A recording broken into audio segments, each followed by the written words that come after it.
How you doing today? I'm Dan McGee. Welcome to my garage. We've got a very special guest today. He's a local musician, Chicago area actually. Very very talented. If you hear his music, it's like nobody's writing that kind of music anymore that I see. It's really Thank you. it's really neat stuff. So I really enjoyed it. His name is Chris Farrell. Would you like to play a couple songs for us? Love it. That's what I'm here for. All right. Brought my guitars. Gonna live my life on Nitwit Ridge, beyond the pale, across the bridge, running on the red, flipping off the lids. That's how it is on Nitwit Ridge. Gonna build a house of rocks and bones, and just enough glass so I won't throw stones. Gonna rule my world from an easy chair and a curly crown of old gray hair, because I'd rather be singing to old dogs and moons and big crazy ladies who sell fat balloons. I'd rather blow like a trumpet in some other key than let those conductors shake their sticks at me. You can call me loony, you can call me nuts, you can call the cops, you can hate my guts. I'll just beat my drum, bang my pans and pots. Here on Nitwit Ridge, I call the shots, and I will chew on your ear if you'll swallow that dirt, and I'll live off the gravy stains on my shirt. I'm gonna speed all my teeth into an ocean of jokes and hit the water running with no lifeboats. When you've heard enough, you can get the hook, you can throw a fit, you can throw the book, you can pull my leg, you can yank the rug, but I'll just go on till they pull the plug. And when my tide is rolling out and my sun is going down, I'm gonna holler like the hurricanes that blow this world around, and I will drink my rhyme and reason from a rusted old cup and yell like the devil till the angels shut up. Gonna live my life on Nitwit Ridge, beyond the pale, across the bridge, running on the red, flipping off the lids. That's how it is on Nitwit Ridge. That's all there is on Nitwit Ridge.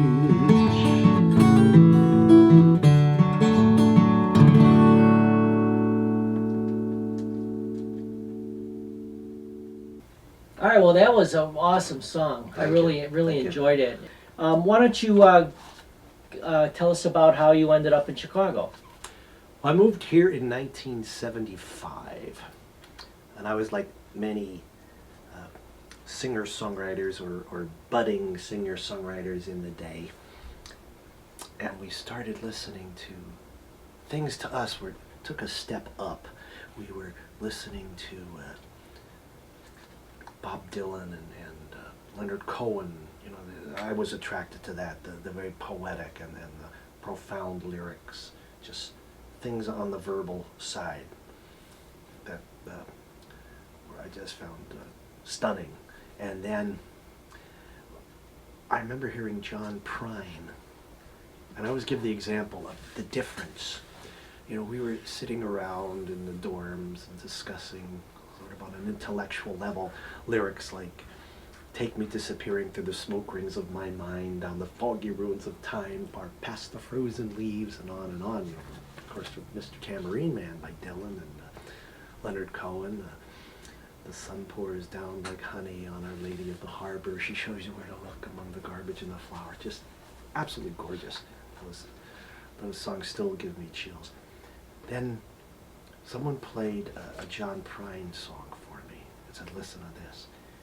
And I heard this part of just about an old couple sitting in their kitchen.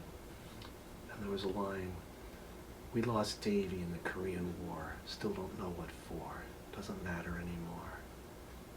You know that old trees just grow stronger, old rivers grow wilder every day, but old people just grow lonely. I thought, wow, like this isn't the windmills of my mind, you know, this is just the way people talk to each other. And it just turned my head around. Then I said, who is this John Prine guy? And then sure enough, he was friends with Steve Goodman, and most of us had already heard that Arlo Guthrie song, which I was quickly corrected as, well, Arlo was singing it, but Steve Goodman wrote it. I said, so these guys are in Chicago? Oh yeah, and they play in clubs. Yeah, in fact, they have clubs in Chicago where if the people are talking too much and making noise while you're singing, they throw them out. So I said, well, this is the promised land, because I'm playing in the bars in Wilkes-Barre, Pennsylvania, and that's where I was born and went to college. And it was loads of fun just being the center of attention in a bar I'd be hanging out in anyway, Right. getting paid for it, so that was great. But, I started learning different types of songs that required some listening and connection with the audience, and you usually didn't get that. So when I heard that these guys that write these songs, like City of New Orleans, and of course Steve Goodman wrote some very profound topical songs, the Ballad of Penny Evans, just a heartbreaker about a Vietnam War widow, and of course John Prine with other songs like Sam Stone, There's a Hole in Daddy's Arm Where All the Money Goes, about a drug addicted Vietnam War vet. I said, okay. And they throw people out of places because they don't listen to this stuff. I said, sign me up. So I did a classic corny story. Got on the train with $20, just deposited myself in Chicago. But there was a really vibrant scene in the clubs. You could sit in a small room and hear John Prine do these songs, and Steve Goodman, and just other people that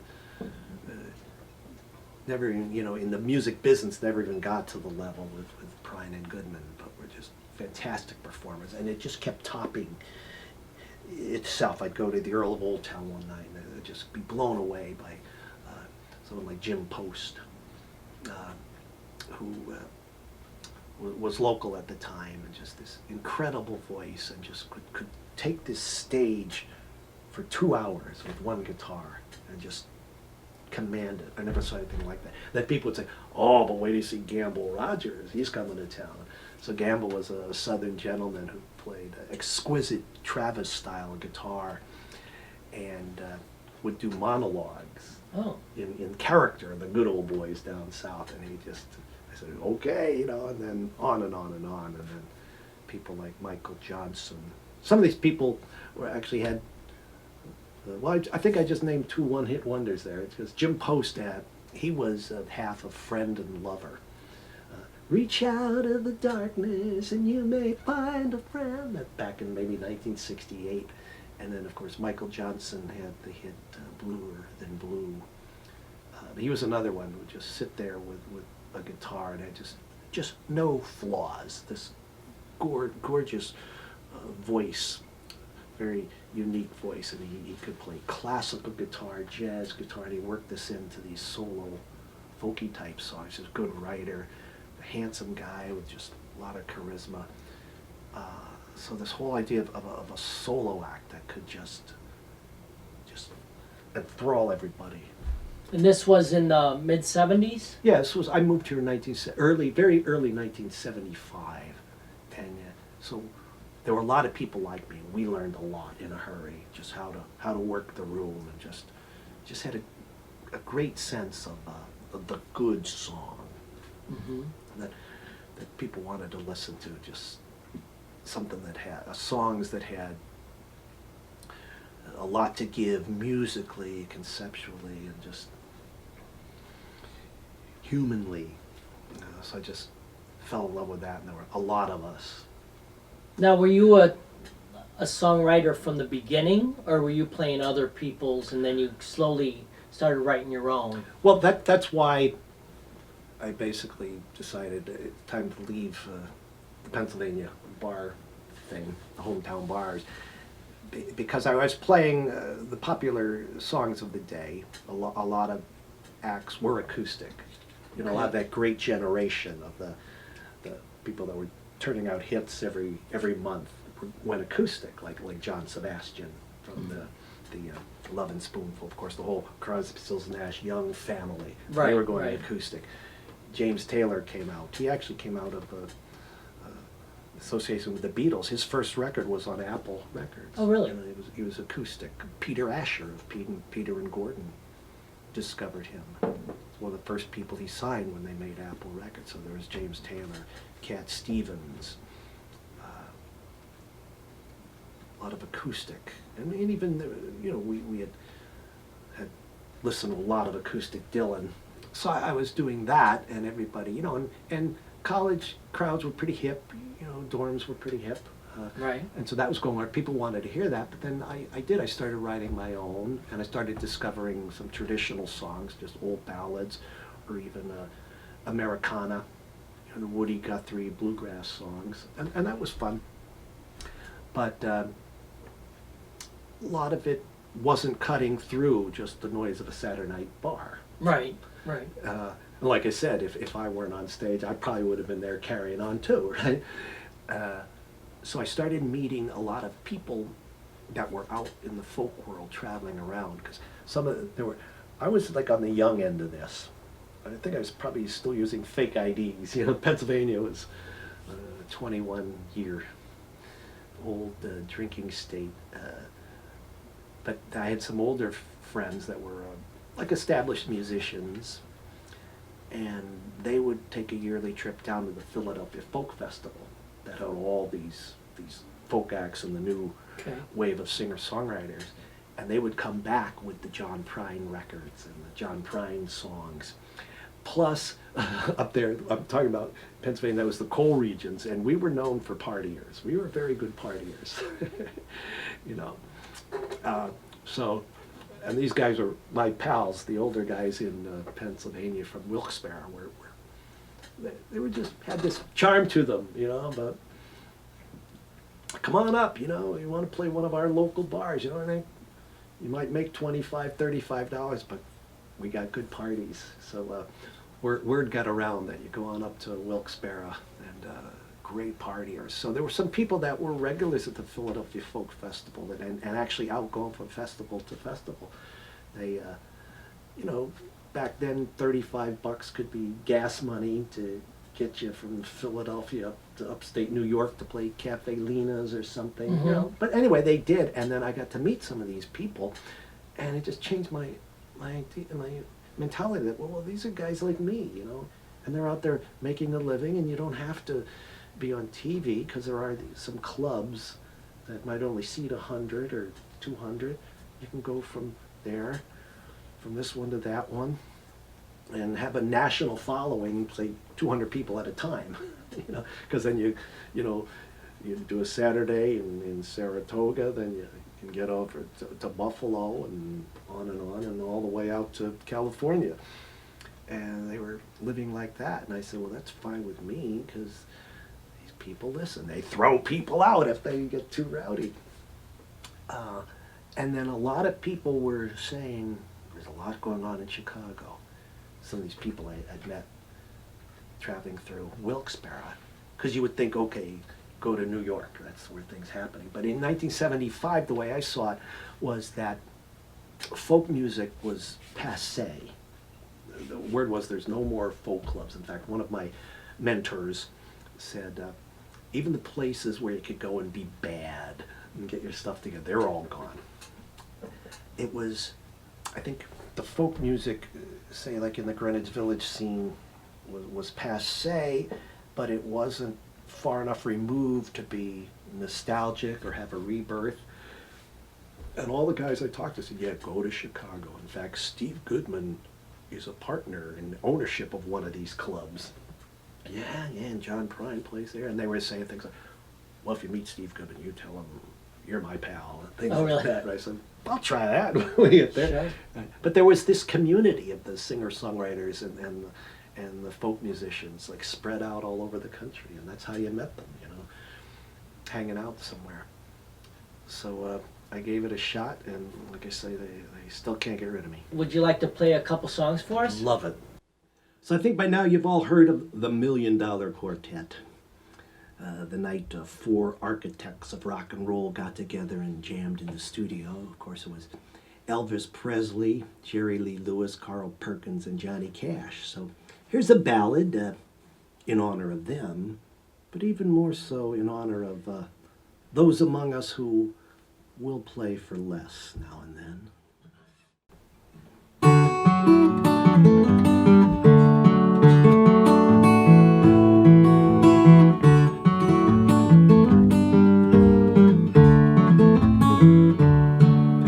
We all know Elvis and Jerry Lee, Carl Perkins and Johnny C. Great balls of fire, a blue suede shoes, jailhouse rock and the Folsom blues. Legends live as legends go of the time they jammed in the studio. The world will not soon forget the night of the $1 Million Quartet. But there's one sweet spot in my own memoir when my buddies and I were just learning guitar. Then before too long, by some strange quirk, one Friday night we all found work. But it wasn't for the money, it wasn't for the show. We were up and ready and raring to go. It was give it all you got, find it if you try, live it 'cause you love it, see if it'll fly. There was a church coffee house where they passed the cup. It's mostly change, but it all adds up. I booked a night, I took a shot. $13 is what I got. Jake made 40 at the fish and chips, 46.88 when you count the tips. Bob scored 30 singing Broadway tunes at a nursing home in the dining room. Then Frank knew a band who just by chance was late setting up for the high school dance. They gave him $10 as an opening act, and he found 12 cents on the bus coming back. Hound dogs howl, so hear me sing. A young man's voice is a burning thing. You can knock me down, but not tonight. Something in the air just felt so right. We gathered at Jake's with donuts and beers to celebrate and plan our careers. We talked of tours and future shows. Hey, we all got paid. Now we're pros. I'll be the next, you'll be the new. You sound just like, well, that's good too. You can say anything that you want to say. We were up all night and on our way. Then Frank asked Jake, hey, what'd you make? And we all chimed in comparing the take. It must have been fate, maybe dumb luck, but it all added up to $100. So goodness gracious, walk that line. God just sent some kind of sign. The world has not seen nothing yet, 'cause we are the $100 Quartet. We had riffs to learn and songs to write, roads to hit, fires to light, moves to make, rules to break. Me and Bobby, Frank and Jake, two girls dropped by and they brought an ounce. You can call them groupies, 'cause I think that counts. They didn't wear boots or mini skirts, but they looked kinda cute in those flannel shirts. She was scratching my back as I picked a tune. Then she whispered that she's thinking of leaving here soon. She said she loves a well-oiled machine, so I showed her the tuners on my D18. But it wasn't for the rock, it wasn't for the roll, it was pure and simple, heart and soul. It was give it all you got, take it on trust, keep the faith, go for bust. We all agreed we should start a band, but no one played drums, so we scrapped that plan. We just lit a bowl and passed the bong and discussed the deep meaning of a Leonard Cohen song. The girls got bored and left us there, but the more we talked, the more we dared to dream of things beyond our range that we could do and we could change. It shook my nerves and it rattled my wits like a hit parade that never quits. And there's at least 4 guys who won't forget the night of the $100 quartet.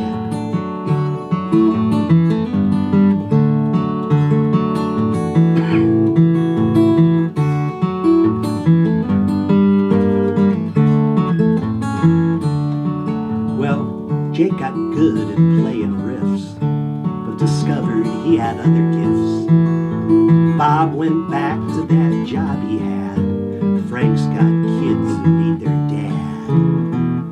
None of us ever made it big, but there was that night when we all had gigs. A spark that flew, a star that struck, that I wouldn't trade for $1,000,000.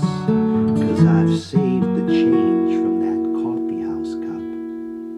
It's not too much, but it still adds up. And when I hit the bottom of the ups and downs, I just put it in my pocket and I carry it around. You see, it ain't just money, it ain't for show. It's real and I'm ready for wherever I'll go. It keeps me honest, it keeps my heart in touch with the place where I got my start. And I still ain't felt nothing yet like the love of the $100 quartet.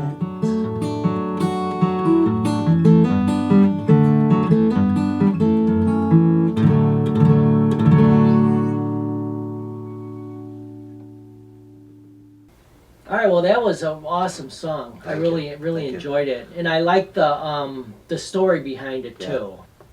So I'm here doing it, but it was enormously rich education in those clubs, especially the Earl of Old Town. And Steve Goodman did own a club. He was partners in Somebody Else's Troubles, which was on Lincoln Avenue, Okay. just pretty much across the street from the Biograph Theater. And especially, we used to call Troubles.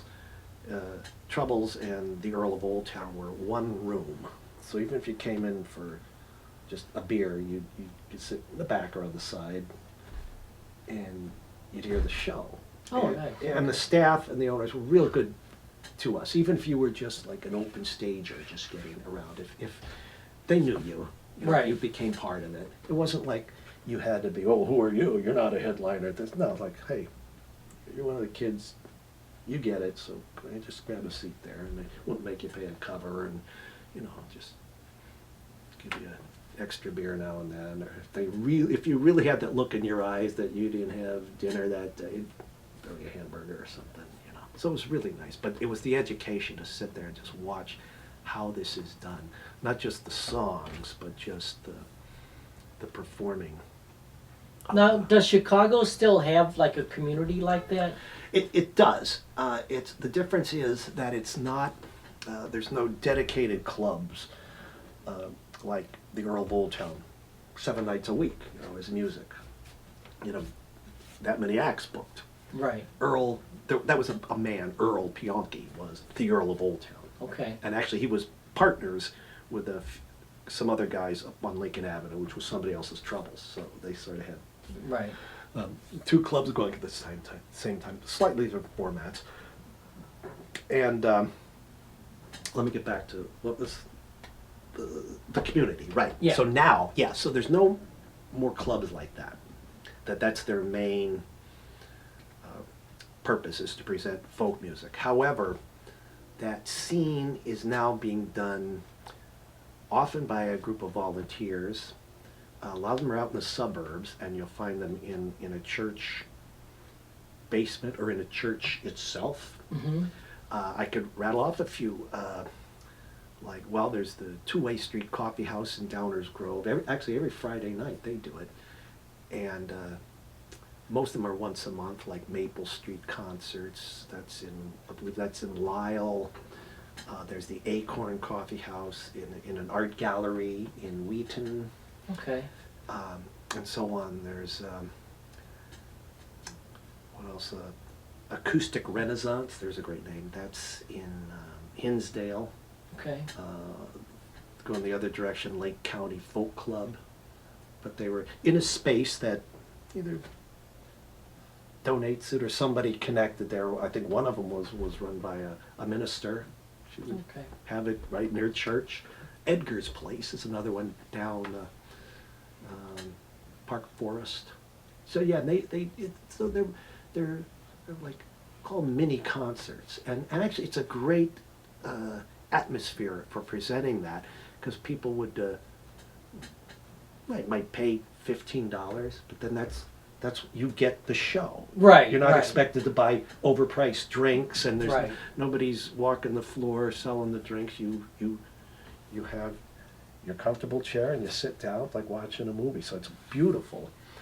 It's just that it's not 7 times a week. So as a performer, you might play one of those once every 2 years, if you know.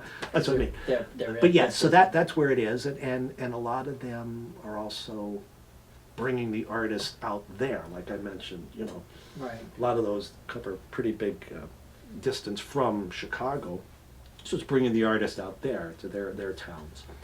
So yes, and that's the state of it now. And there's house concerts where somebody, you know, like the old gas money thing. If somebody is traveling from Chicago to Tulsa, you know, they might look for a gig in St. Louis. Okay. And, you know, there's people that love this kind of music. They say, hey, you want to do a house concert? Would you present a show in your living room? You might get 20 people. Oh, really? Oh, they're gorgeous, and it's good for everybody. It's good for the I artist. never even heard of that. That's Oh yeah, pretty neat. yeah. Well, one of the reasons you don't hear about it, because if you do it too much or with too much fanfare, then whatever city you're in might knock on your door looking for your entertainment license, right? So Oh, it's basically done okay. with mailing lists. It's not underground or black market. No, It's I get just it. don't blow it, you know. Don't, Right. Don't make too much noise. Right. Just, you know, you have a group of people. Hey, look who's coming through town. You want them playing in your living room? We'll all, you know, throw in $20 in the hat.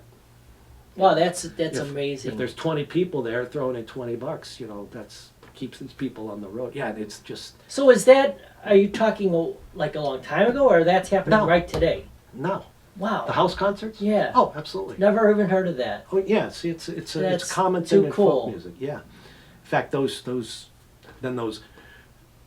what I'm calling the church basement church things that are going Right. on right now. What's today? Today's the 8th. My good friend Buddy Modlock, originally from Chicago. Well, he's from Park Forest, and he's living in Nashville, doing very well. And he'll be playing at Edgar's Place in Park Forest tomorrow. I know there's a show at Two-Way Street, so that stuff's going on. Yeah, I can. Right. Even in my head, I've got a lot of their calendar. Yeah, the house concerts. Those are pretty great. That is too yeah. cool. Yeah, and that's it. You basically get your name on somebody's mailing list. Because actually, I don't even see that many listed on Facebook. I will occasionally see an artist say like that, like, "Hey, I'm coming through, and I've got like 4 down days and like a lot of miles between, you know, St. Louis and Right. Albuquerque. So can somebody find me something there?" And I say, "Yeah, I'll do it." You know. Yeah. That is really neat. Oh yeah. So that's where the folk scene is today. But then the other level of it, even in Chicago, say there's venues that will have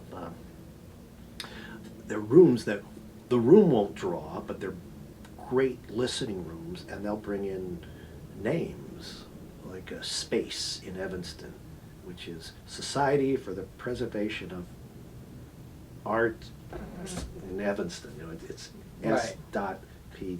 Okay. And there, you know, you just pay more, but you'll get to see Judy Collins in the 150-seat room. Then there's this Chicago City Winery.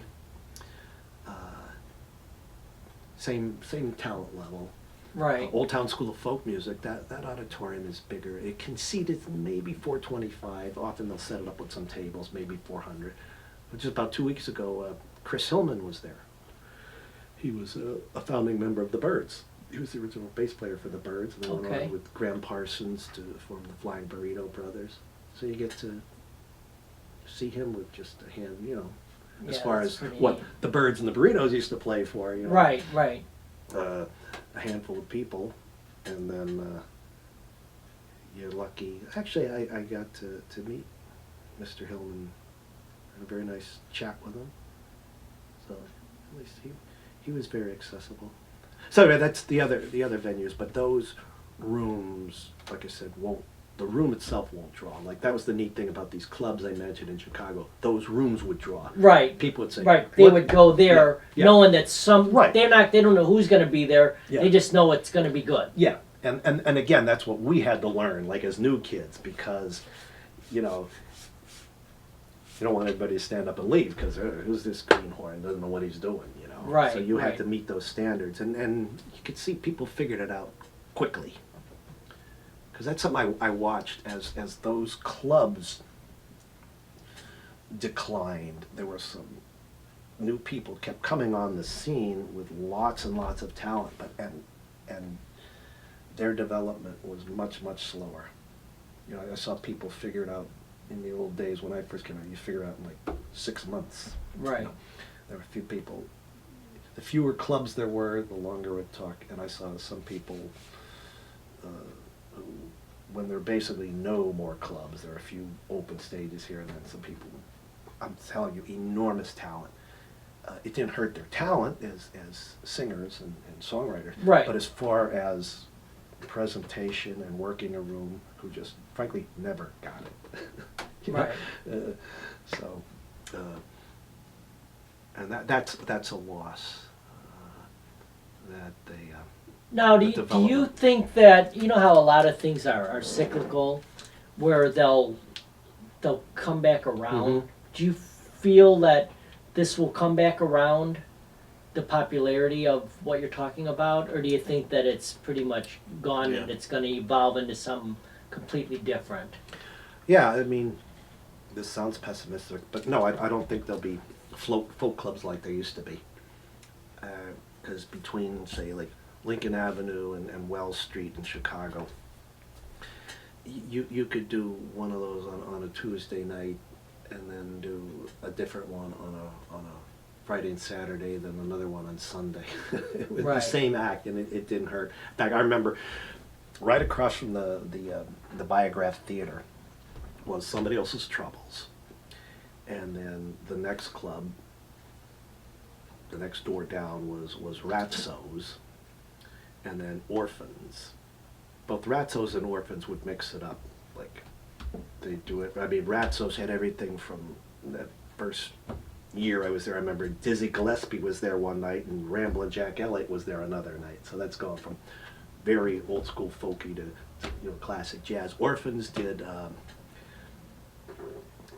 they did jazz and folk singer-songwriters. But I remember one of the popular guys, I remember Tom Bishop. I remember he was at Orphans on a Tuesday night, then he was at Somebody Else's Troubles for the whole weekend. So some club owners would just put the lid on and say, well, no, you have to black out for this many dates or time period before you can play the nightclub. But it didn't hurt. People would come out. In those days, people came out to the open stages. Now, what's your time? What is the time frame you're talking about? This Like was- from what about approximately years to when it pretty much started ending. There was a little bit of it hanging on, say, maybe up till 1985. But Somebody Else's Troubles opened in 1974. And I got here for the second year of that. But I think the Earl of Old Town closed maybe 81 or early 80s. So when I look back, I mean, that was a pretty big chunk of my life, because I Right. wasn't even 30. Right. But right. looking back, that wasn't all that long. Yeah, but by by the mid '80s, there wasn't much at all. So do you think that, I know we spoke earlier off camera about Nashville. Yes. Do you think Nashville has kind of got that feel to it now, or is it completely different? Okay, Nashville has a lot more of what I just described than I thought, because I go down there now and then. Right. What I saw in Nashville, there's what I saw. Okay. Right. No, there's a lot of, Yeah, my son right. goes to Vanderbilt. Oh, there you go. So we go down there and Yeah. visit him, and we Yeah. go, down to the Strip, or Right. whatever you call it. Yeah, I saw 3 or 4 different scenes. The one, of course, you can't miss are the Grammy winners. Vince Gill, the gang, the Vince Gill and Right. Garth Brooks. That's there, and they travel, and record, and of course there's the music business, the publisher, the song pitching and selling. Okay, and then there's the Strip, which we're probably talking about the same thing, Broadway, around the corner Right, from right, Ryman, exactly, right. Which all these Absolutely. honky-tonk bars. Yes, And I was right, there right. on There's Tootsie's and Robert's I can't Robert's remember. Western World, across the street from Ernest Tubbs Records. So, and these are really hot, great musicians, and some of them, there's 2 p.m. gigs, for the tourists, and these are really great musicians. They probably do a lot of studio work too. Right. So there's that, and they're playing, mostly popular songs, I mean, classic I country. noticed Tootsie's has like 3 or 4 stages Yeah, that are going at the same time. that's it. Yeah, So you could Right. watch it, and Yeah. then they even in a alleyway, yeah. they've got Yeah. musicians out in the alley even. Well, here's my story. So this was just last summer, well, 2 summers ago. So I had a gig down at in Nashville at Douglas Corner, and I was meeting up. My cousin happened to be in town just visiting, so I met up with him he loves Robert's Western World. He said, "Yeah, come on down there." So I parked my car just somewhere I found, sort of up on a hill, and I could see the Ryman Auditorium, and I had to walk down and everything. And then there's the sports stadium is right behind the Ryman. So anyway, I'm walking down. yeah, I know and- exactly and- what area you're talking and about. I hear this music, like, and I'm quite a distance, It's maybe still a quarter-mile walk or so. I just hear this. Oh well, okay. I guess there's a party. It's a beautiful day. I guess that's maybe there's a plaza in front of the Ryman, and they're having like they do Right. at Wrigley Field. They Right, have concerts outdoors at Gallagher and downtown Chicago Pioneer Court. Oh, I guess there's a thing there. And I'm getting there. There was still no band. I go, where's the band? This was all the open doors and windows from Broadway, where all these Right. bands, right? Yes, yes. And that made sense why I couldn't recognize a song, because it's probably 20 bands. Right, all playing together. Yeah, yeah. You know it's music, Yeah. but you can't pick it up. Yeah. So you could hear that like a quarter-mile away, and even same thing when I was walking back to where I parked my car. That was it. There was free parking at the library. I guess Nashville is easier on people than Chicago is. Yeah. So I figured that out to park there. And, so there's that scene. Now, the other thing, there are a lot of singer-songwriters like me that are down there. And there are some venues to play for Right. singer-songwriters. And of course, these are very good songwriters that can, also pitch to get some sort of recording Right. deal or get their songs recorded. So I was down in Nashville the previous summer, and my friend Buddy Mondlock put together a show featuring Chicago singer-songwriters in Nashville. And it was myself and Andrew Calhoun, who I always considered a classmate, because I met him in 1975 when I moved here. So that was pretty neat. And I met Buddy shortly after that. So we were the act, and then there's a popular way of presenting singer-songwriters, especially in Nashville. They call it in the round or round robin. So we were on the stage, and each do a song and pass it along, and then somebody's in the audience. Oh, he's from Chicago. Bring him up for a song. And the exciting thing was that the Nashville singer-songwriters were open to that, saying, "Oh, okay, well, we trust anyone Buddy would bring down here. And we've certainly heard good people come out of Chicago before, and they were very open to that. So it was exciting that a lot of our audience were working singer-songwriters down there.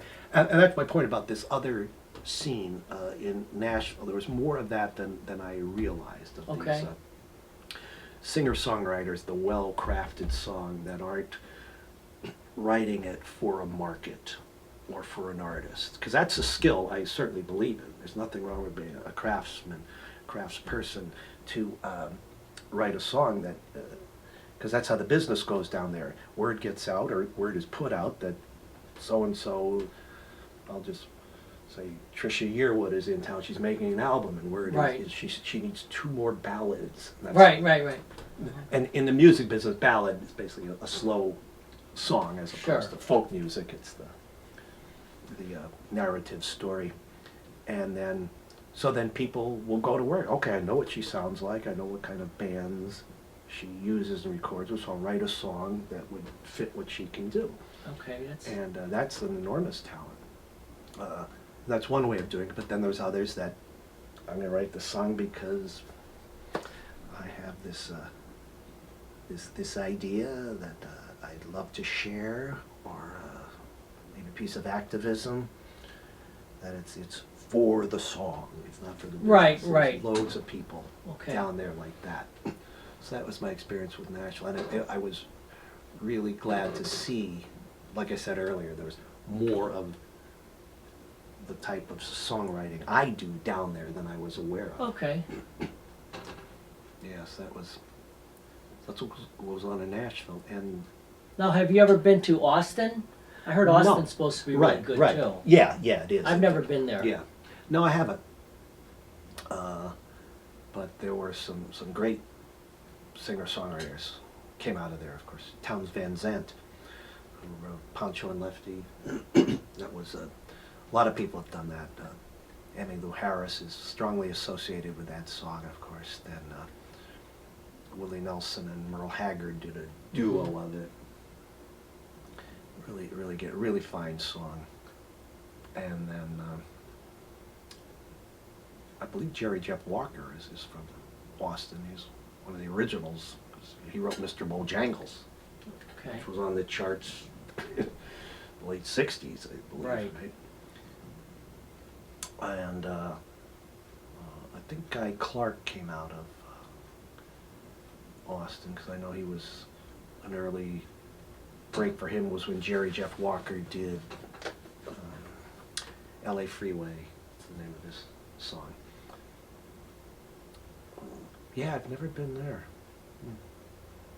Yeah, it's a very healthy singer-songwriter scene. So if you know, I'm from Pennsylvania now. Do you think there's still a draw for me to come to Chicago? Or do you think now it's going to be, well, I'm going to go to Nashville instead? So you talk about a new artist? Yeah, like I just was like all you. those years Like ago. say Yeah. you're 18 years old again Right. and you're still living, you know, on the East Coast. Yeah. Are you going to, do you think you're still going to come to Chicago now? No, I don't think that would, no. There wouldn't be, That draw wouldn't be there anymore. no. No, because like I said, even established acts playing these listening rooms I described, like, you know, I sort of generalize, say they were in church basement or Right. organization, put on the mini concerts. It takes the established people, you know, you might do it once every 2 years, so. No, but yeah, going to Nashville, yeah, that's always good. But then again, you know, it's you have to be ready for the business side of it. Right, exactly. And a lot of showcases. Yeah. Chicago is a great place to come for theater. It still is. Yeah. No, thanks for asking that, because I never looked at it that way. No, it wouldn't. I think it'd be good for bands. There's a lot of rooms, you know, alternative music bands. Now, what about blues? Do you Oh. think there's just still that draw to Chicago for blues? Yeah, as far as the new artists, again, I don't know, but it's just, blues is still so rich in Chicago. Is it? Oh, Yes, they're all good. In fact, I live right off of Halsted Street. So just down the street a little bit, you have Kingston Mines Mm-hmm. and Blues, Blues. And it's such a bargain. It was a Saturday night. I had some friends from out of town in. I said, meet me at Blues. You know, Blues is like a little old shot in a beer bar. They put Okay. a stage in the back. $10 cover, like on a Saturday night, and you get Wow. the real thing, the real Chicago up front. And it's so small and so crowded. You get a seat, and we were sitting closer to the band leader, singer, guitarist than his keyboard player was. Is that right? Yeah. Like, we were this close. Right. So you're the star. You're the blues band, right? Right. I'm sitting here with my pals, and his keyboard player is over there on that table. Wow. Yeah, so you're just right in it.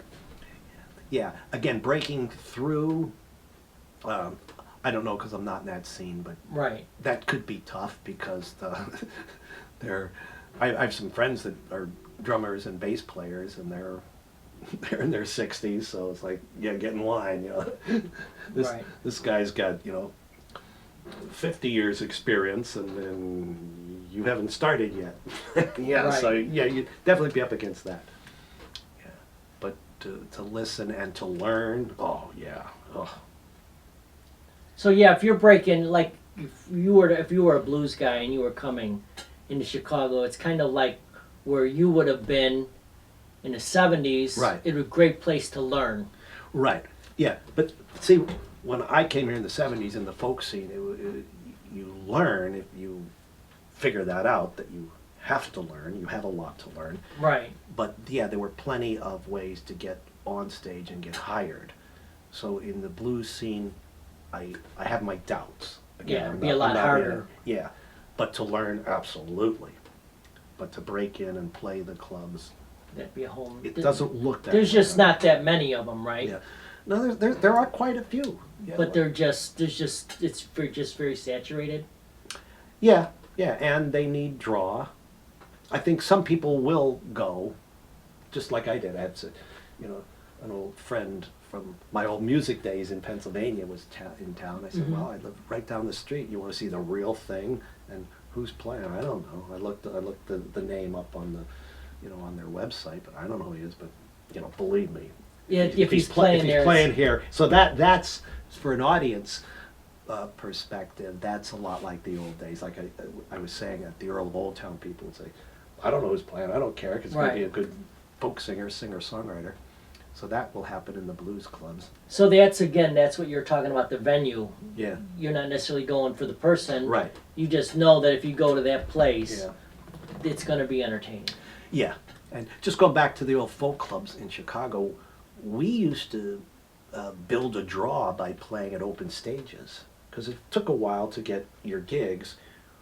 There were a lot of family restaurants out in the suburbs, so if you had a car, could borrow one or something, Right. you could get some gigs out there and then make it back in time to see the main acts at the folk clubs. But all the clubs had open stages, and that's where you learned and put it to use what you were learning from watching and the mentors. I always make some jokes. There were a few people that were your mentors, whether you wanted it or not. There's a lot of confrontation. What do you think you're doing? You're doing it. And, no, you can't do that. No, listen, you never did it. And I, what is this? Hey, you know what? Believe me, they were. We call them the folk police. They were out. You know. Right. They'd pull you over and scold you. No, you never do it. And you must always. What do you think? So there are plenty of those. But then I mean, we could play before we were getting booked at the clubs. I mean, we were.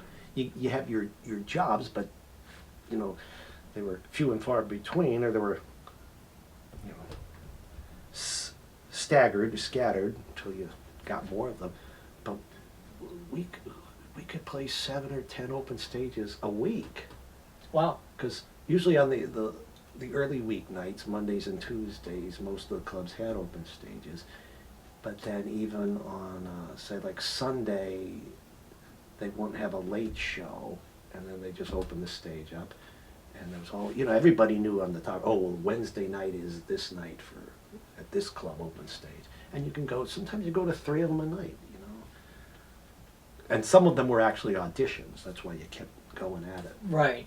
Now, do you think that, you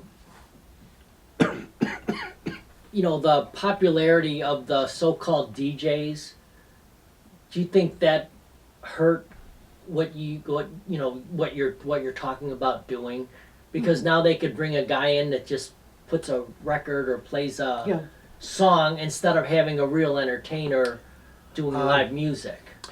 You know, for the audience that we were reaching, probably not. But and not that there was anything wrong with this, but I know some of the gigs we used to get, somewhere in the 80s, they were being taken over by, say, piano, maybe even just background piano music, Okay. or jazz trios. And that's fair. You know? Right. No, absolutely. Yeah, I'm not, there's no dirty work or anything, betrayal. Right. But But it was still live music, though. right, yeah. But instead of Yeah. a folk guy, it's a Yeah. piano guy. Yes, I don't think the DJ thing displaced us. You think that much. was more for bands, like, you know, if you're a guy that plays, you know, top 40 hits? Yeah, that could have hurt the band, especially even like dance orchestras or wedding bands. Right, A lot of right. people have a DJ at their wedding, so yeah, that would cut back on. Yeah, I was one of the Wedding last band. people of all my friends that actually had a band. Yeah. And At that a was wedding? Yeah, exactly. Yeah, you know, and that yeah. was probably Yeah. that was Yeah. 1985. Yeah. But the thing I was saying, so besides these folk gigs we could get where you perform your original music, Uh-huh. there were, say, like happy hour or, you know, afternoon or early evening, and even like background music at a restaurant. We could do that because folk was hip. I started to see that getting replaced by the piano player. Maybe a solo jazz piano player or a duo, you know, piano player with a singer. Right. So they started getting, or just piano bar, your classic piano bar. People sit around and make requests. Right. Now, have you been a solo artist most of your career? Yeah. I did have a period, actually it was about 1.5 years, where I did have a group. And that was a unique situation. It was my introduction to the Old Town School of Folk Music. They actually had auditions to put together a folk group to represent the Old Town School of Folk Music during the bicentennial. Okay. And So 1976? yeah, so it's just about after the first year I was here, and I remember seeing signs where I thought, no, I'm a singer-songwriter, you know, I'm doing Right. this, I'm not doing it. Sounds like the new Christie Minstrels or something. But a strange thing happened. So I remember a friend of mine, Josh Frankel, we're still pals. He came into one of these open stages at somebody else's troubles. He came up from Carbondale. He had a musical partner, Pete Special. In fact, Pete went on to be the guitar player for Big Twist and the Mellow Fellows. So Josh and Pete, that was their name. Okay. They just blew the roof off of somebody else's troubles. Now this is, you know, Steve Goodman's club and all this. Right. And it was one of the off nights, and I thought, wow, and, you know, Josh was really hot flat picker. You know, really. I was nowhere in his league as far as musicianship. And then I thought, wow, that guy's really good. I'm not in his league. And then shortly after that, it was late '75, and John Prine came back to do a special week at the Earl of Old Town. So this was a big event. John Prine's back at the Earl. Right. And by then, he had several albums. He was on Asylum Records by then. And I remember standing in line to go to the restroom, and Josh the hot picker came up and said, "Hey, I heard you sing, you know, you're really good. You want to get together and play music?" And I thought, really? This guy? I thought he, you know, he'd Right. only go with hot guitar players. Oh yeah, let's talk about that. And then John started playing the introduction to Sam Stone. And, oh, I gotta hear this song, so I excused myself. Right. So it was like, so John Prine put me together, and then eventually I got together with Josh, and we were playing songs. He said, "Hey, are you gonna audition for that folk group over at the Old Town School?" I said, "No, you kidding? I'm a singer-songwriter. Yeah, I do John Prine type, you know, that's New Christy Minstrels or something, you know." He said, "No, but you know, it sounds like a good place to be associated with." I said, "Oh, you're right there." But then I thought, well, if this is okay with him, this high caliber musician, I said, okay, it's certainly not beneath me or my dignity. Right, right. So I auditioned, and then actually when I got to the auditions, there was another young woman, Cindy Manxon, who everybody admired, like as a really traditional folk singer. And I thought, okay, well I guess this thing isn't so hokey. Right. So we all got in the group, and we worked for the Old Town School, and it was that period I learned how to be a professional musician.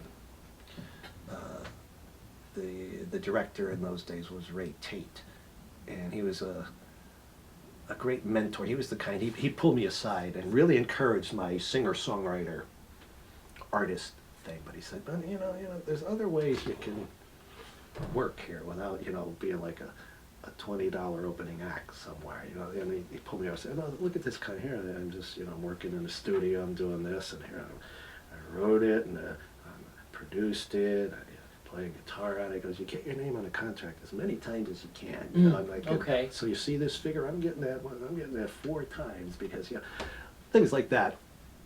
But and they just taught me, you know, there's nothing wrong with here. Somebody just called the Old Town School. They said they need somebody, and they're going to pay like $300. They need somebody to play cowboy songs at their party, their private party. You know a bunch of, yeah, I know a lot of songs. Well, here you go. There you go. Right. You know, and there's like nothing wrong with that. There's nothing No, wrong with absolutely. going to work. And I said, No.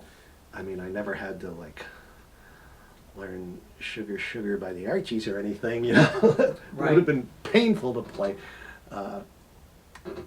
So that was a band I was in for about 1.5 years, and you know, another way of making a living at things is you provide other products. Like if somebody calls and says they're looking for a 5-piece bluegrass band, I go, well, I know tons of bluegrass songs, and I got my pal, you know. By then I was teaching at Old Town School of Folk Music, and I have somebody that, you know, is a hot banjo player, a mandolin player. We all know the same songs. We don't rehearse. You don't need to. Just like, all right, they're going to pay each of us this, and go up, play a party up in Winnetka, and then, you know. Right. And, Nice. Let's have fun, you know. So we put together things for special occasions. And I have some friends, if they need be, you know, they just want a bigger sound, you know, I can work with a guitar player, fiddler. But that's my love, being the solo act. Just playing that guitar, singing the songs, tell a little story about it. That's a special thing, because I'm telling you, I've seen the best at that. I've seen them. And it can be done. It's a beautiful thing. Sort of what made folk music, if you think about it. You know, Right. The greats started out as solo acts. To be a solo act, it seems like you not only have to be a good musician, you do have to be a good entertainer. Don't you agree? Yeah. Now there are different versions of it in different scenes, different cities. The Chicago solo act, which I learned to do. You don't get up and do 12 songs. You go up and you do 50, 60 minutes, and that's your unit. Your show is the thing, and it's, you know, there's some pacing. There's, you know, you have a sense for this is a good opener. This is a song that opens, and then, you know, the first 2 songs are really, really important. So I learned I used to have, a good opener is something not really heavy, but it just shows what you can do. Maybe if you have some good vocal range, you Right. do that. But don't put them to work to listen to the heavy concept. It's a fun song. Right. Basically up tempo. Then I did well. Then putting in a humorous song, and you catch them. And then if you do that, then I could probably bring it way down and do something sad or dark. Right. You set them up, and then pace it. Don't stay in one place too long. That's what a lot of good art, even in theater. There's pacing. You've got to move. Even a song itself. I see that's the biggest flaw in songwriting. That when songs don't work, excuse me, musically it just stays in one place too long. Mm-hmm. It's in sections. It's gotta move. Just something. When you pull, well, like I was talking about Steve Goodman, City of New Orleans. Right. It's all right to do something twice in a row, but if you're gonna do the same thing third time, you better have a good reason for it. You don't like that Steve song,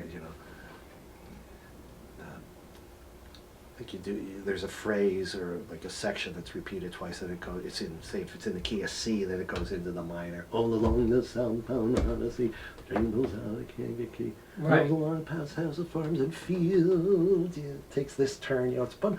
It's all a matter of right turns, left turns. And the masters of it say like, the Beatles, Len McCartney, Carole King, Jerry Goffin. I think folk songwriters or singer-songwriters can learn, and probably need to learn a lot from those songwriters, because they're using the same, what you might call, tricks as Tin Pan Alley did, vaudeville. I'm saying they're doing the same things, All right, well, that was a nice conversation. I really enjoyed it. Would you like to play a couple songs for us? Love it. That's what I'm here for. So I grew up in Pennsylvania, in the anthracite coal regions, and a lot of coal mining.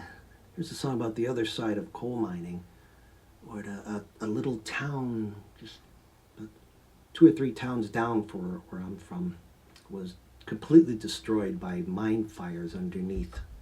Because that's how coal is. It just it used to be lakes, and now it's coal, and it's just completely underneath some of these towns. And in the little town of Centralia, Pennsylvania, there was a fire down in the leftover coal that made the town uninhabitable. So all they could do was close the town, relocate people, and then eventually bulldozed it over. It just breaks my heart, because I love to go back to the town I lived in, and when I think people from Centralia can't go there, it's just gone. So this is for the people of Centralia, Pennsylvania. The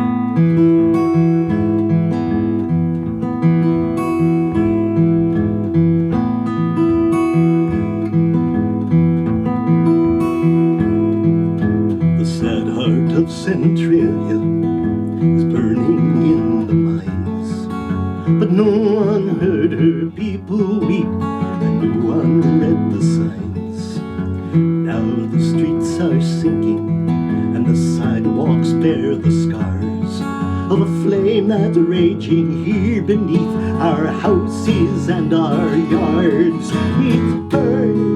It's burning, there's fire down below, and it's burning in the homeless hearts with nowhere else to go.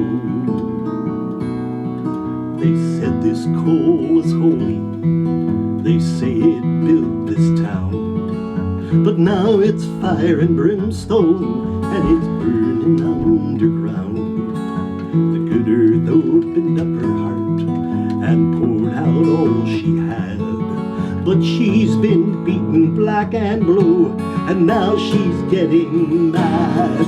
And it's roaring, this flame from hell is changing all the faces in a place I knew so well. Oh, Centralia, my heart is burning, burning under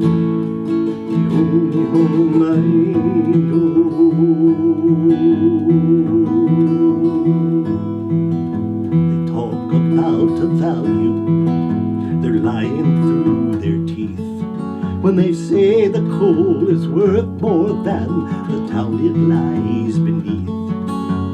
Worth more than my childhood, my family and my friends. Worth more than a way of life that's coming to an end. And it's so hard to say goodbye. And it's so hard to sit and watch my hometown die. Oh, Central, my heart is burning, burning under. Only home I know, and what is left to love, the heart I long to touch is hanging in the smoke, drifting with the dust.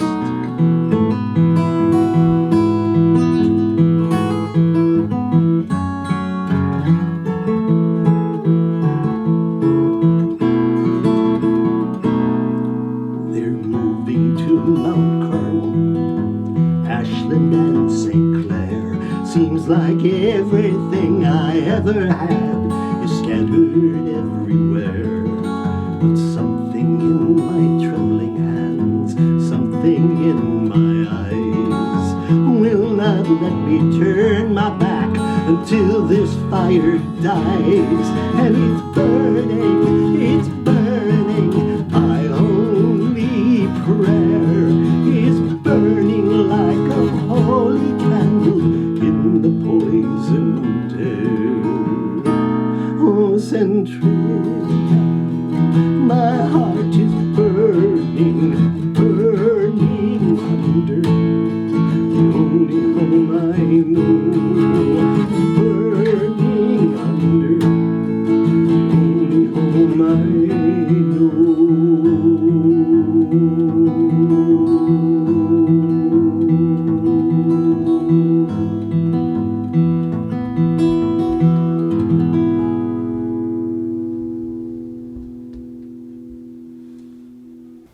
All right, well, that was an awesome song. I Thank really, you. really Thank you. enjoyed it, and I like the story behind it Yeah. too.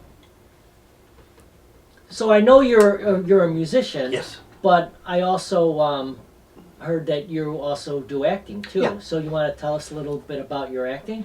Yeah, well, I started out in the Christmas play, first grade. Oh, nice.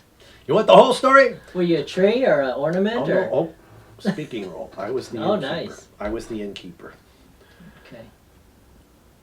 Joseph and Mary knocked on my door. When I came out, Joseph said, my wife is with child. We all know this story. My wife was with child. Well, and I said, there's no room in the inn, but you can stay in the stable behind. Hey, it's an important moment, wasn't it? Right? No, and then I enjoyed doing shows in school and that. And then I eventually became a theater major in college. Okay. After just trying to figure things out for the first. Where did you go to college, in Pennsylvania? Or? Yeah, in Wilkes-Barre. That was the town I was born in a small school, King's College. It was very good, small school, very small, but very good theater department. And it was a theater curriculum based on doing it, where you're basically always working on a production.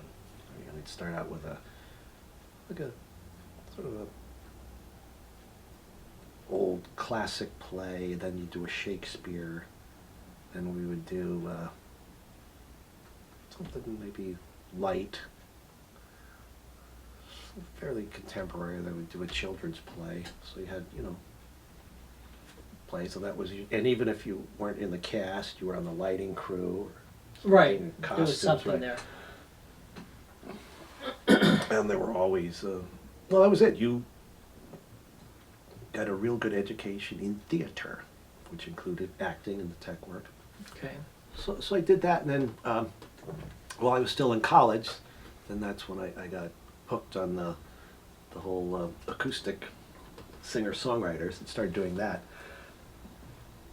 And then, like I said earlier, in 1975, so I was out of college in 1974, and by 1975 I was living in Chicago, going through the singer-songwriter thing. uh, then it wasn't until, say, the mid-'80s that just word got around, oh, well, he's got some theater background, why don't you try this, or they need somebody for this or that. So I did a little bit, but then in, I'd say early, I think it was 90, something came up. They had an emergency at Organic Theater, which was on the map, you know. Sure. And somebody dropped out with about a week before performances started. So they needed an actor to do I would say a major supporting role who could sing, play guitar, and banjo. Wow. So they were in a panic. And my name got passed around. And it's a funny thing that I came home one night from a gig and I had a message say, yeah, call these people. So I called them and I said, okay, well, we're basically, Monday is dark night at theater, so nobody's around, but come in tomorrow, like Tuesday, and talk. So I went in there and started this audition and played my instruments and read some of the scenes. They were so frantic and in such a panic. I wasn't sure who was who. There was an artistic director, a stage manager, a musical director, the director of the play, and then I'd be there with one person, then 4 people, then 3 people, then they'd go out and then 2 people come in. So this is going on and on. Do this, try this, right? Then after a while, I'm reading these scenes, but there's more people in these scenes, and then the questions started shifting from this, that, to what size shoe do you wear? And then after about, somewhere near, after an hour of this, I realized, I'm rehearsing now. Yeah, right. I said, this is no longer an audition. I'm rehearsing. I guess I got the part.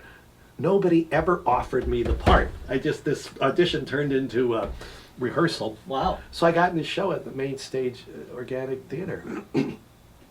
And that's cool. And there was kind of a Chicago all-star cast, you know, a lot of some real veteran working actors. I said, okay, I can do this. And that had been my plan for those years. I would take an acting class or just do something. And I even said, long before that, I said, I don't want to be faced with an opportunity to get back into acting and theater and say, oh my God, I haven't done this in 15 years. So I was staying involved, and Right. you know, I felt like I belonged there.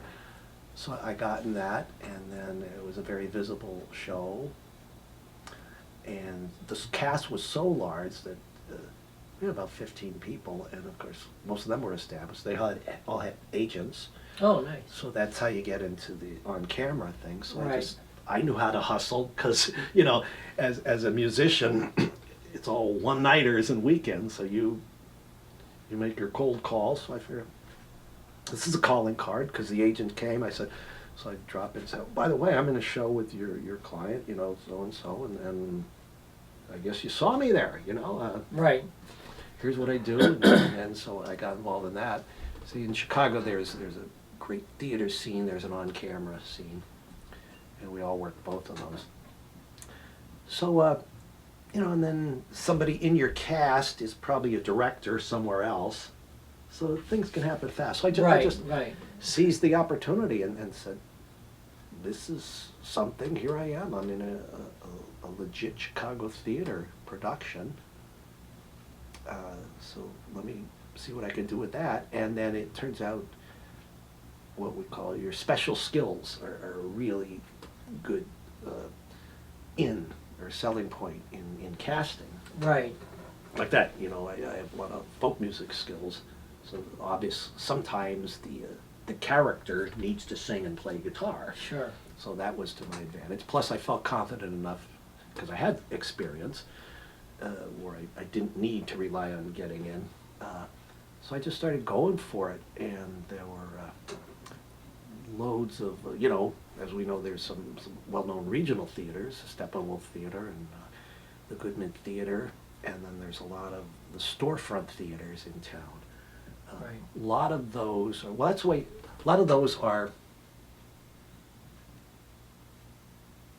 people that went to college together and then just stayed together and said, let's produce our own shows. That's how Steppenwolf started. Okay. They were in downstate, and they came up and said, let's stick together. And they started out at a church basement up on the North Shore somewhere. And the storefronts are just that. There's an empty storefront that's for rent, and you rent it and maybe get 50 seats in there. Right. Make the lobby up front.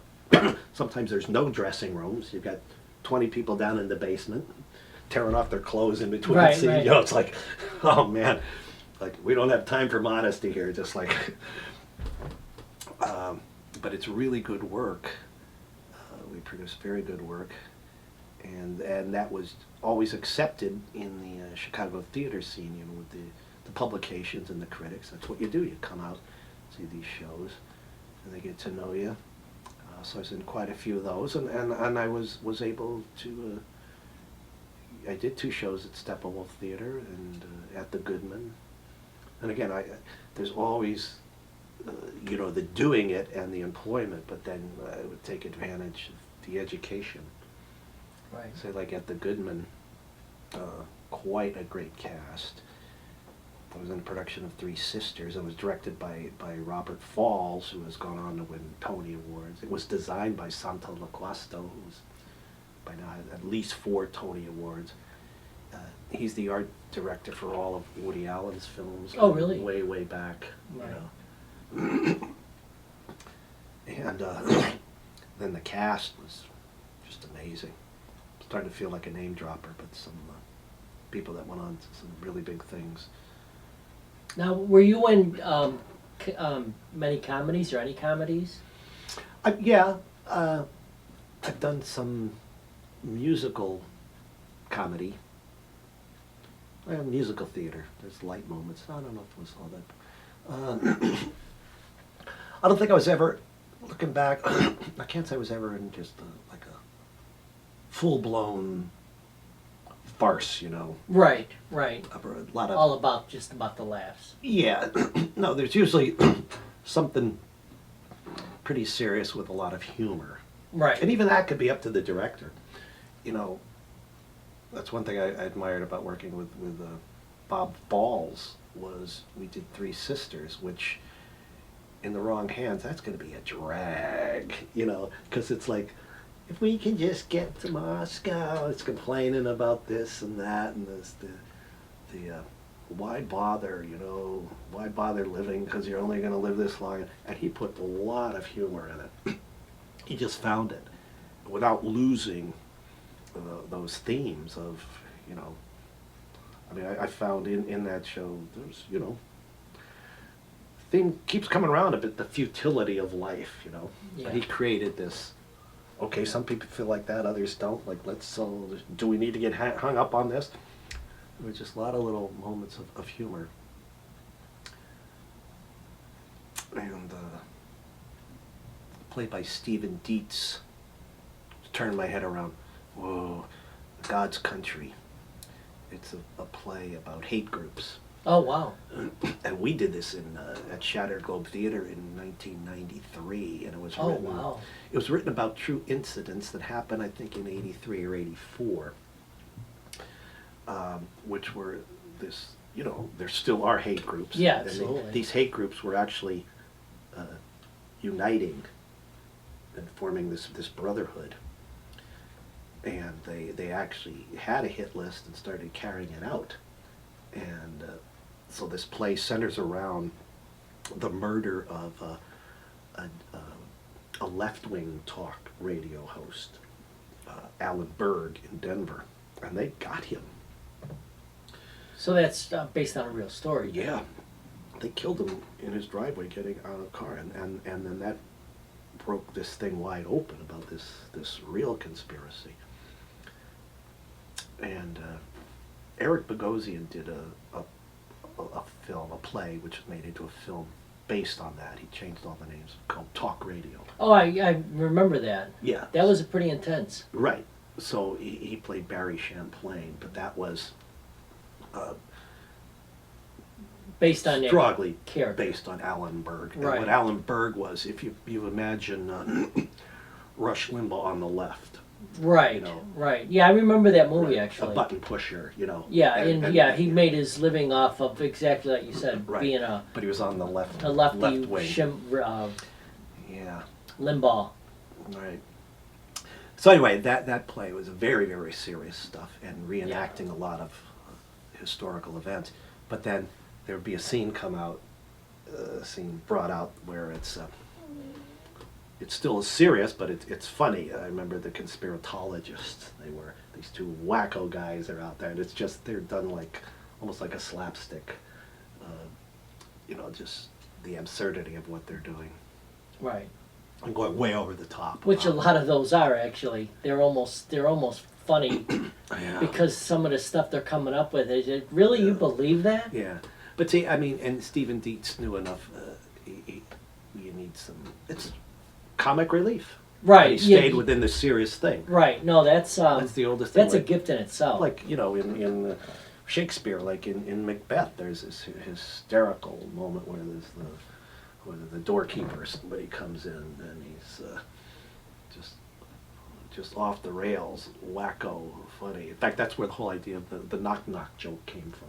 There's a lot of people credit Shakespeare for inventing the knock knock joke. Oh, really? Yeah. So there's comic relief Right. in like one of the bloodiest, darkest of any drama, Yeah. the murdering Macbeth thing. So it's like what I was saying about the songs earlier. The biggest flaw in songs is staying in one place too long. So even in real serious shows, you need to shift gears and do that. So Yeah. Sometimes just the absurdity of the truth is funny. yeah, oh yeah, and it's I think it's good for us to have a moment to laugh at it. Right. To say, in the you gotta be kidding way. Right. Exactly. It's like, really? Whoa. I need to laugh at this. Not that it's funny, but boy. Right. Whoa. So, trying to think if I ever did no, I don't think I ever did, like I said, just a straight out Jerry Lewis type of play, Right. Lucille Ball on stage. I imagine there's not that many out there, are there? Yeah, there are. Is there? I'm not able to come up with some names right now. Right. But, well, I did a farce, it's called a restoration drama. That comes from the period when the monarchy was restored to England. Okay. And England had different laws. There were things, to get a play produced, it had to go through. There was a name for someone who did that. It had to be approved. You couldn't just put anything up. There were just rules.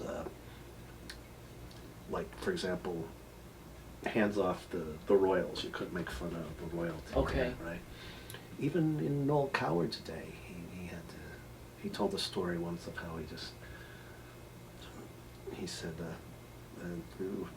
and Noel Coward, one of the greatest interviewees, and he said, and through some ghastly sophistry, I convinced whoever this was that it has artistic merit, and basically said he just BS'd his way into getting this. So anyway, a restoration drama, from even going way back, where they started to allow theater to be done again. Right. At these strict things. That was. Yeah, it was pretty absurd, but it was in the old elevated language called the Beaux stratagem. These two hustlers were going out. Basically, I think they're going to marry rich women and,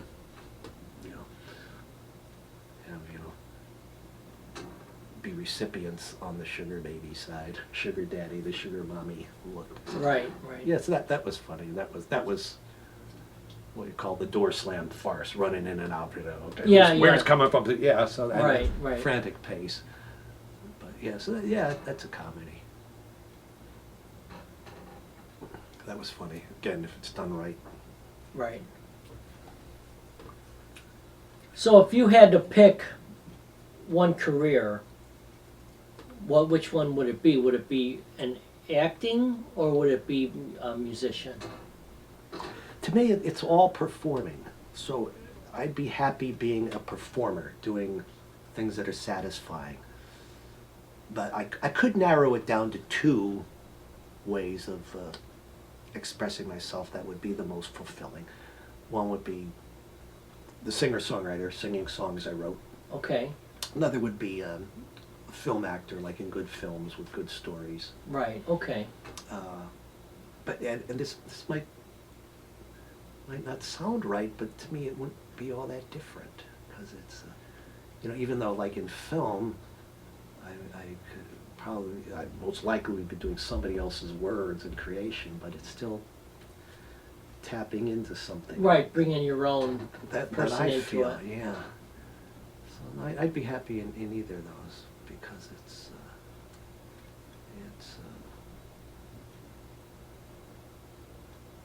it's performing.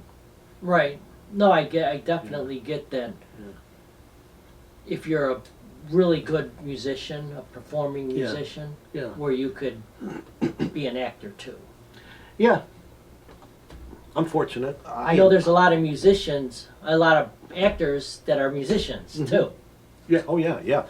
You know who's real good at doing the singer-songwriter thing is, excuse me, Jeff Daniels.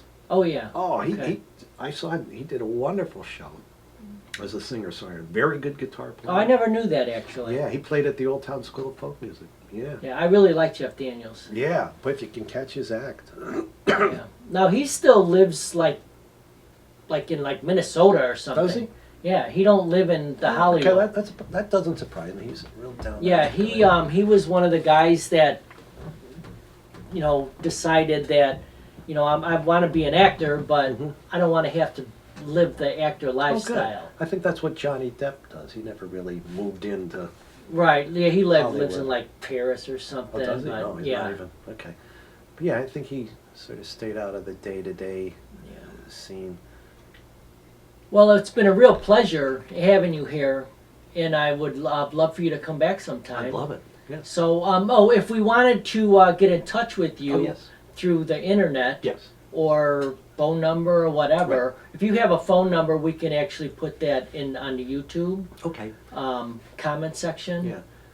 Well, Well, what like for the internet, you have a website. a website. Yeah. Okay. Well, again, instead of just giving it out, I'll put that in the comment section. Right. That'd Because be you the obviously went easiest to way. that. That's where you found that. Right. ChrisFarrellSongs.com. Right. Okay. And there's a contact page on that, and there's what else is in there? There's some of your music is online too. I Oh yeah, noticed. it connects to YouTube. It connects Right.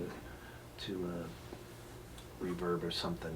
But yeah, and you can get me anywhere there. Now, are you going to be playing anywhere? And do you play anywhere regularly? I don't play anywhere regularly. I float around.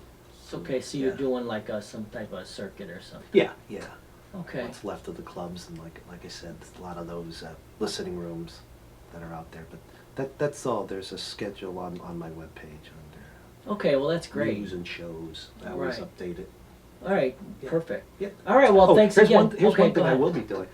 I talk so much about the Earl of Old Town. This is coming up, so this is in February. Myself and an old friend, one of the other veterans from the Earl of Old Town days, we're going to do a special show about the Earl of Old Town. Oh, neat. There's going to be artists that played there, and we're going to be telling the history of it. So that'll be at Edgar's Place down in Park Forest. And that'll be on, it's always the second Saturday of the month, so this will be February 8th. Myself and Larry Rand, an old friend of mine, one of the people I met probably on my first night in town. We're going to do this special Earl of Old Town show, all about the songs and stories of the characters that hung out there and the musicians that played. That's Edgar's Place in Park Forest. Now is that on your website? Yeah. Okay, we'll have so- that. Yeah, Perfect. yeah. So that'll be a fun night. That sounds really good. Yes. So, all right. Well, Great. thanks again. Thanks a lot. All right.